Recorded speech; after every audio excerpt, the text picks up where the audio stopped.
નમસ્કાર, હું છું માધુરી. વન ઇન્ડિયા ન્યૂઝમાં આપ સૌનું સ્વાગત છે.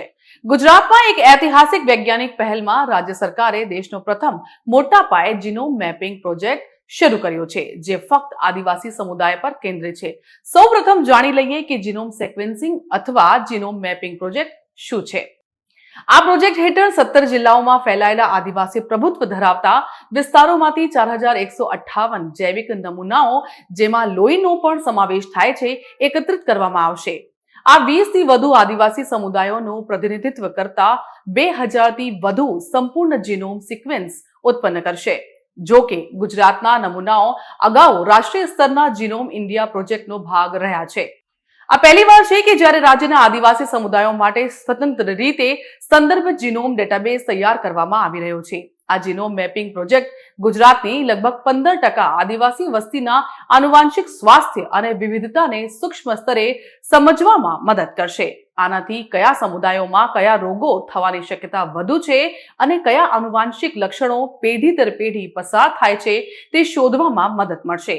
આ અભ્યાસમાં સમાવિષ્ટ મુખ્ય સમુદાયો છે બામચ, ગરાસિયા, ભીલ, ધોળી ભીલ, ચૌધરી, ધાનકા, તડવી, વલવી, દુબલા, ગામિત, ગોંડ, કથોડી, કુકના, કુંભી, નાયક, પારઘી, પટેલિયા, રાઠવા, વારલી, કોટાવલિયા જેવા સમુદાય શામેલ છે.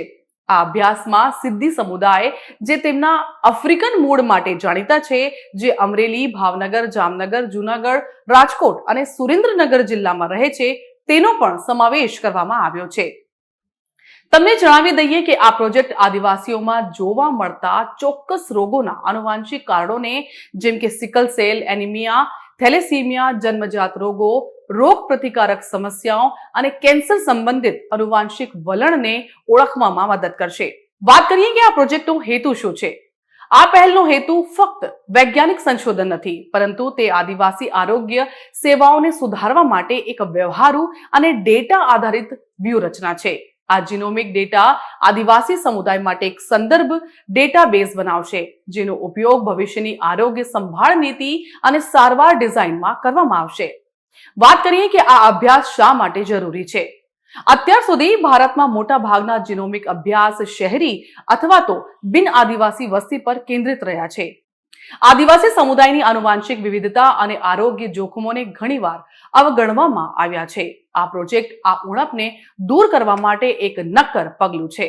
આ પ્રોજેક્ટના ફાયદાની વાત કરીએ તો આનાથી ગંભીર રોગો અગાઉથી ઓળખી શકાય છે, વ્યક્તિગત જીન્સ પર આધારિત સારવાર શરૂ કરી શકાય છે, આદિવાસીઓની આરોગ્ય પ્રોફાઇલ તૈયાર કરીને તેમને વધુ સારી આરોગ્ય સેવાઓ પૂરી પાડી શકાય છે.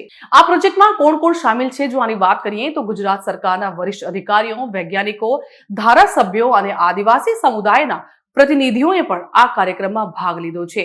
જીબીઆરસી, જીએસબી, ટીએમ અને વિજ્ઞાન અને ટેકનોલોજી વિભાગ સંયુક્ત રીતે આ પ્રોજેક્ટે તકનીકી અને નીતિ સ્તરે બંને રીતે સમર્થન આપી રહ્યો છે.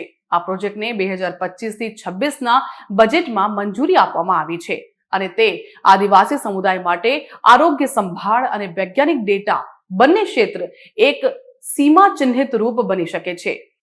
આ એક એવું પગલું છે કે જે માત્ર ગુજરાત જ નહીં, પરંતુ સમગ્ર દેશની આરોગ્ય સંશોધન નીતિને નવી દિશા આપી શકે છે.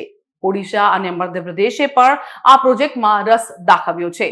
આ પ્રોજેક્ટ ભારતમાં જીનોમિક ક્ષેત્રે એક મહત્વપૂર્ણ પગલું નથી, પરંતુ તે જાહેર આરોગ્ય, કૃષિ અને બાયોટેકનોલોજી જેવા વિવિધ ક્ષેત્રોમાં પણ ક્રાંતિ લાવી શકે છે. વધુ સમાચાર માટે આપ જોતા રહો વન ઇન્ડિયા ન્યૂઝ.